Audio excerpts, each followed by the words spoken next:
WhatsApp guys, क्यों viral हुए IIT वाले बाबा, मलंग या कुछ और? तो देखते हैं। आज रौनक की वीडियो है महाकुंभ 2025 के ऊपर। आईआईटी बाबा को लेकर भी बहुत सारी बातें होंगी, तो चैनल पर नए हो तो प्लीज सब्सक्राइब और वीडियो को कर दे लाइक। 1 2 3 गो। दोस्तों, आज से एक हफ्ते पहले की बात है। कुंभ में एक रिपोर्टर किसी साधु से बात कर रहा था। बात करते करते रिपोर्टर को लगा कि ये साधु कोई नॉर्मल आदमी नहीं लग रहा। रिपोर्टर ने उनसे पूछा कि आप तो बातों से बहुत पढ़े लिखे लग रहे हैं, कहां से पढ़ाई की है आपने? इस पर साधु का जवाब था, आईआईटी बॉम्बे से एरोस्पेस इंजीनियरिंग की है। ये सुनते ही रिपोर्टर सन्न रह गया। कुछ ही देर में पूरे सोशल मीडिया पर ये इंटरव्यू वायरल होने लगा। ट्विटर से लेकर इंस्टा, यूट्यूब, फेसबुक, हर जगह इन्हीं बाबा की चर्चा होने लगी। धीरे धीरे पूरे देश दुनिया का मीडिया उनका इंटरव्यू लेने के लिए लाइन में लग गया। आज उस इंटरव्यू को सामने आए 1 हफ्ते से ज्यादा हो चुका है, मगर 1 हफ्ते बाद भी आईआईटी बॉम्बे वाले बाबा पूरे इंटरनेट पर छाए हुए। ट्विटर और इंस्टा पर उनके नाम के हैशटैग चल रहे हैं। उनके फैन पेज तक को लाखों फॉलोअर्स मिल चुके हैं। उनसे जुड़ी एक एक रील को लाखों व्यूज मिल रहे हैं। मतलब जिस शख्स को 10 दिन पहले तो कोई नहीं जानता था, वो सिर्फ 8-10 दिन में इतना पॉपुलर हो गया जितने पॉपुलर हजारों कंटेंट क्रिएटर्स कई सालों तक वीडियो बनाने के बाद भी पॉपुलर नहीं हुए। और आईआईटी वाले बाबा अगर इतने वायरल हुए हैं तो उनके पीछे एक नहीं बहुत सारे रीजंस हैं। उनकी पूरी कहानी किसी फिल्मी कहानी से भी ज्यादा फिल्मी लगती है। ऐसा लगता है इम्तियाज अली की किसी कहानी को हम असल जिंदगी में जीते हुए किसी को देख रहे हो। मतलब एक तो आईआईटी क्रैक करना ही लाखों करोड़ों लोगों के लिए पॉसिबल नहीं होता, ऊपर से आईआईटी बॉम्बे में एडमिशन मिलना भी मुश्किल होता है। लेकिन एक लड़का पहले तो अपनी मेहनत और इंटेलिजेंस के दम पर भारत के सबसे बड़े इंजीनियरिंग कॉलेज में एडमिशन लेता है, फिर लाखों की नौकरी भी उसे मिल जाती है, फॉरेन चला जाता है, उसके पास हर वो चीज पाने का मौका होता है जिसका सपना आज हर एक यंग बच्चा देखता है। मगर एक दिन अचानक वो इस मायावी दुनिया को लात मारकर शिव की शरण में चला जाता है। और इसी बात ने उन्हें रातों रात एक सनसनी बना दिया। धीरे धीरे मीडिया ने जब अभय सिंह का बैकग्राउंड चेक करना शुरू किया तो लोग हैरान हो गए।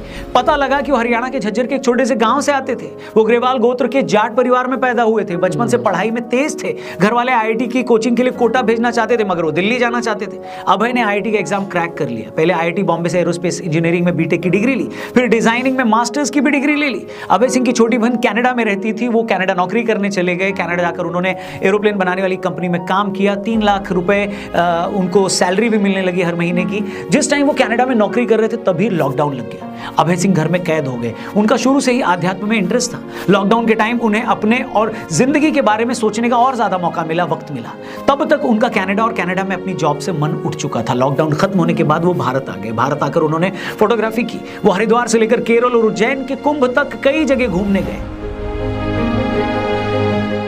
अभय ने अपने कई इंटरव्यूज में खुलकर बताया है कि उनके माँ बाप बहुत ही टॉक्सिक रहे हैं, हरदम लड़ते थे। उन्हें लड़ता देखकर उनका शादी से भरोसा उठ गया था। अभय ने कहा उनके माँ बाप हमेशा झूठी शान में लगे रहते थे। उनके पिता ने जितना पैसा उनकी पढ़ाई पर खर्च नहीं किया, उससे ज्यादा पैसा उन्होंने खुद राजनीति में जाने पर लगा दिया। उनके आईआईटी से पास आउट होने के बावजूद उनकी माँ चाहती थी कि वो यूपीएससी भी क्लियर कर ले। अभय ने अपनी माँ से कहा कि मेरा मन नहीं है यूपीएससी क्लियर करने का, कलेक्टर बनने का। तो उनकी माँ ने कहा तुम नौकरी ज्वाइन मत करना, बस यूपीएससी क्लियर कर लो। अभय ने कहा कि उनकी माँ को सोसाइटी में बस ये दिखाना था कि उनके लड़के ने यूपीएससी क्लियर कर लिया है। उन्हें मेरी खुशी से कोई लेना देना नहीं था। अभय सिंह ने अपने कई इंटरव्यूज में अपने माँ बाप को खुलकर कोसा है। उनका कहना है कि माँ बाप भगवान नहीं बल्कि भगवान ने माँ बाप को बनाया है।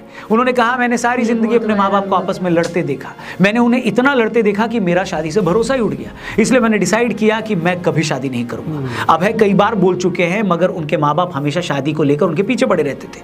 जब वो उन्हें ज्यादा परेशान करने लगे तो एक दिन उन्होंने घर ही छोड़ दिया। पहले वो घर वालों से फोन पर बात भी करते थे, लेकिन पिछले 11 महीने पहले उन्होंने घर वालों को फोन पर भी ब्लॉक कर दिया। अपने माँ बाप के झगड़ों से अभय इतना परेशान हो गए कि बाद में उन्होंने इस पर एक शॉर्ट फिल्म भी बनाई।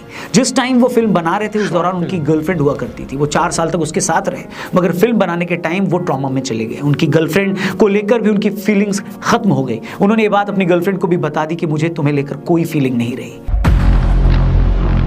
इसके बाद अभय सिंह जिंदगी का मकसद ढूंढने साधु सन्यासियों की शरण में गए। उन्होंने बताया काफी समय तक वो सदगुरु के ईशा फाउंडेशन आश्रम कोयम्बटूर में भी रुके और वहां पर साधना की। इसके अलावा भी अलग अलग जाकर उन्होंने अपनी साधना और तपस्या पूरी करी, क्योंकि ऐसे तो पहुंचे हुए साधु महात्मा किसी को शिक्षा देते नहीं है। वहां जाकर उन्हें अपनी सिंसियरिटी साबित करनी होती है। ये दिखाना होता है कि वो सच में अपनी धुन के पक्के हैं, उनकी नीयत साफ है और वो सचमुच कुछ सीखने के लिए निकले हैं। अभय सिंह ने जब ये परीक्षा पास की तो उन्हें सन्यासी का नाम दे दिया गया। शिव की शरण में जाते ही उन्हें जिंदगी का मकसद मिल गया।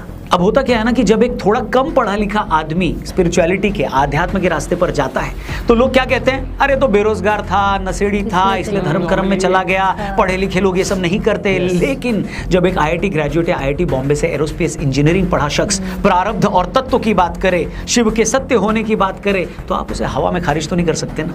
इसीलिए हमें ये समझना होगा कि अभय सिंह अपने हर इंटरव्यू में शिव को ही सत्य क्यों बता रहे हैं। अब अगले कुछ मिनटों में जो बातें मैं करने वाला हूं वो हो सकता है कुछ लोगों को समझने में थोड़ी मुश्किल लगे, लेकिन मेरी आप सबसे रिक्वेस्ट है कि आप लोग प्लीज इस वीडियो को पूरी देखिएगा, क्योंकि अगर हमने शिव के बारे में सत्य जान लिया तो हम ये भी समझ जाएंगे कि आखिर वो कौन सा रीजन था, कौन सी वजह थी जिसने अभय सिंह को सारी दुनिया को छोड़कर शिव की शरण में आने के लिए मजबूर कर दिया।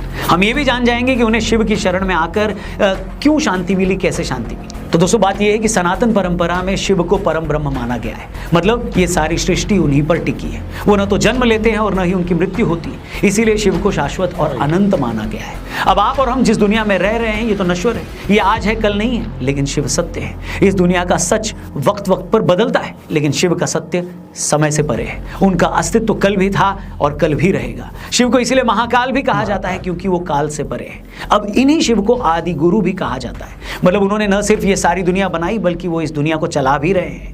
दुनिया की हर चीज में उन्हीं की ऊर्जा है और इस दुनिया को बचाने वाले भी वही हैं, मतलब वही इस दुनिया के फाउंडर भी हैं, सीईओ भी हैं और सीओओ भी वही हैं। हमारे योग शास्त्र में कहा गया है कि कुंडलिनी जागरण का आधार भी शिव ही है। मतलब अगर आपको अपनी आत्मा को परम सत्य से जोड़ना है तो आपको शिव पर ही ध्यान लगाना होगा। अब अभय सिंह अगर बार बार ये कहते हैं कि शिव ही सत्य है तो वो वही बात कर रहे हैं जो हजारों सालों से हमारी सनातन परंपरा कर रही है, कह रही है। अब जो लोग इस बात को नहीं समझते तो उनके लिए तो भी ये भारी भरकम शब्द है, मगर जो लोग थोड़ी बहुत भी जानकारी रखते हैं वो अच्छे से जान रहे हैं कि अभय सिंह शिव को ही सत्य होने की बात क्यों कर रहे हैं, क्योंकि शिव ही शाश्वत हैं, अनंत हैं और कभी ना बदलने वाली इस यूनिवर्सल कॉन्शियसनेस के सिंबल भी हैं।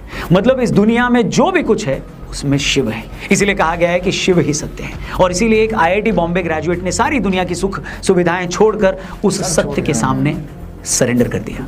कुछ तो फील भी किया होगा ना ये चीज आती है। अब कहना तो नहीं चाहिए, मगर ज्यादातर रिपोर्टर्स जो इनसे बातें कर रहे हैं या कर चुके हैं उन्हें या तो इनकी बातें समझ नहीं आती या फिर उन्हें यह पता नहीं लगता कि उनके किसी जवाब में क्या सवाल पूछें। उनके लिए अभय सिंह जी की बातें ऐसी ही हैं जैसे किसी नर्सरी के बच्चे को मेटाफिजिक्स की क्लास में बिठा दिया। अभी रिपोर्टर और कुछ यूट्यूबर्स व्यूज के लिए अभय सिंह के पास इंटरव्यू करने जा तो रहे हैं, मगर इनमें से कोई ये समझ ही नहीं पा रहा है कि वो कहना क्या चाहते हैं। यही रीजन है कि बहुत सारे इंटरव्यू में कुछ लोगों को अभय सिंह या तो एरोगेंट लग रहे हैं, किसी को कंफ्यूज लग रहे हैं, कोई उनको भटका हुआ बता रहा है। ये सारी बातें इसलिए दोस्तों क्योंकि जीवन में इंस्टा पर रील्स के अलावा इनमें से ज्यादातर ने कुछ देखा पड़ा तो है नहीं। कुंभ की जिस पवित्रता और भव्यता पर पूरी दुनिया फिदा है, जिसे कवर करने अमेरिका से लेकर सऊदी अरब तक के रिपोर्टर्स आए हैं, हमारी ही मीडिया के एक सेक्शन को उसकी गहराई और उसके धार्मिक महत्व का कुछ पता ही नहीं है। कुछ लोग तो बस धड़ाधड़ अभय सिंह जी की रील्स को सिर्फ इसीलिए शेयर कर रहे हैं कि देखो एक आईआईटी का बंदा साधु कैसे बन गया। जैसे हर माँ बाप को लगता है ना कि भगत सिंह पैदा तो हो मगर पड़ोसी के घर में, मेरे घर नहीं। उसी तरह बहुत सारे भारतीय इस बात के लिए अभय सिंह की तारीफ तो कर रहे हैं कि देखो आध्यात्म के लिए, स्पिरिचुअलिटी के लिए इसने इतना सब कुछ छोड़ दिया, लेकिन उसने क्यों छोड़ा, कैसे छोड़ा, किस वजह से छोड़ा, इसे समझने का टाइम किसी के पास नहीं है। मेरा बस इतना कहना है दोस्तों कि कुदरत आपको कई रूप में कई तरह के मौके देती है। नॉर्मल साधु संत और बाबा लोग तो आपको अनपढ़ और बेरोजगार लगते हैं तो आप उन पर ज्यादा ध्यान देते नहीं हो, लेकिन अगर कोई हाईली एजुकेटेड आदमी सनातन के बारे में कुछ कह रहा है, वो विज्ञान के जरिए आपको आपका धर्म समझा रहा है, तो कम से कम उसकी सुन लो, उसके बहाने अपना इंटरेस्ट अपने ही धर्म में पैदा कर लो, उसे गहराई से समझने की कोशिश तो करो, उसकी ताकत को तो महसूस करो। वरना होता ये है ना कि जब तक हमें ये सब बातें समझ में आती हैं तब तक बहुत टाइम निकल चुका होता है, बहुत देर हो चुकी होती है और हम सोचते हैं कि काश कोई ये सब बातें मुझे पहले बता देता तो मेरी लाइफ कुछ और ही होती। तो दोस्तों मैं अपने बारे में ज़्यादा बात तो नहीं करता, लेकिन एक शिव भक्त होने के नाते मैं आपको बता सकता हूँ कि मैंने भी इस जीवन को जिया है, इस वर्ल्डली लाइफ में रहकर शिव के उस सत्य को, आदि योगी के उस सत्य को महसूस करने की डेली कोशिश करता हूँ और मैं आपको बता नहीं सकता कि इसने मेरी लाइफ को कैसे बदला है। इसलिए आप भी अगर इस सच को जितना जल्दी पहचान लेंगे उतना आप ही के लिए बेटर होगा। बाकी आपका इस पूरे मामले पर क्या कहना है, आईआईटी वाले बाबा के बारे में आप क्या सोचते हैं, कमेंट करके जरूर बताइएगा। वीडियो पसंद आई हो तो इसे अपने हर एक दोस्त से जरूर शेयर करिएगा और अगर महाकुंभ जाने की सोच रहे हैं तो हमारे पॉडकास्ट जरूर देखिएगा, लिंक मैंने डिस्क्रिप्शन में दिया है, आपको बहुत ही इंपॉर्टेंट जानकारियां इसमें मिलेंगी। बाकी अपना ख्याल रखिए, जल्दी मिलते हैं, महादेव की कृपा आप सब पर बरसे। जय श्री राम, हर हर महादेव। जय श्री राम, हर हर महादेव। ये चीज़ है, जब भी साधु संत की बात होती है हमेशा लोग क्या कहते हैं, या इन्होंने तो कोई काम नहीं किया होगा, नौकरी नहीं करी तो ये साधु बन गए। इससे बात वो नहीं होती है, बात होती है कि आपने क्या चीज़ फील करी। वो कहते हैं ना कि फील करना, वो जानने की इच्छा, फिर आपको पीस कहाँ मिल रहा है, बहुत चीजें हैं जो इस वर्ल्ड के बारे में हम जानते नो नहीं। डाउट फेक भी बहुत होते हैं। हाँ, लोगों तो का थोड़ा इसलिए वो हो जाता इसलिए है हो कि जाता है, जैसे क्योंकि कई लोग पाखंड भी कर देते होते हैं, हाँ। और उन्होंने जो ये बात करी ना, मैं ये चीज कहना चाहता हूँ आपको। आप एक चीज फील करो, आप अर्थ पर हो, ये भी एक प्लेनेट है, इस प्लेनेट के बाहर और भी प्लेनेट्स हैं, उन पे अभी तक हम लोग वैसे हमने जीवन खोज लिया कि रह सकते हैं, हमने कोई रहते हुए लोग नहीं खोजे हैं। और हम तो सोलर सिस्टम जानते हैं भाई साहब, हमारे पास वो टेक्नोलॉजी भी नहीं है कि हम जो हमें स्टार्स दिखते हैं उन तक पहुंच भी पाए अभी। सोचो, क्या पता ये सोलर सिस्टम बहुत ही छोटा हो, पता नहीं कहां पर, कितना कुछ हो। क्योंकि जैसे मल्टीवर्स की बात भी होती है, पैरेलल वर्ल्ड की बात होती है, तो आपको नहीं पता कि वही वाली बात है ना कि हम एजुकेशन हासिल करके हमें लगता है हमने सब कुछ जान लिया, साइंस भी आज तक इतनी चीजें नहीं पता लगा पाई। क्यों फिर ये नासा वाले हो गए, अपने इसरो वाले आज भी एक्सपेरिमेंट्स करते हैं स्पेस में, क्योंकि अगर नहीं स्पेस, वो एक छोटा सा देखियो, माउंट एवरेस्ट वगैरह पे चढ़े हुए हैं, कैलाश पे नहीं चढ़, आज तक नहीं चढ़ पाया कोई। बहुत चीजें, जबकि कैलाश उस पर्वत से ऊंचे पर्वत भी, ऐसा नहीं है कि वो सबसे बड़ा पर्वत है, माउंट एवरेस्ट तक पे जाके आए हैं। तो कुछ तो गए भी थे साइंटिस्ट, याद है वो बताया था कि क्यों वहाँ इतनी फास्ट एजिंग होने लगती है, नेल्स वगैरह सब इतने वो बढ़ने लगते हैं।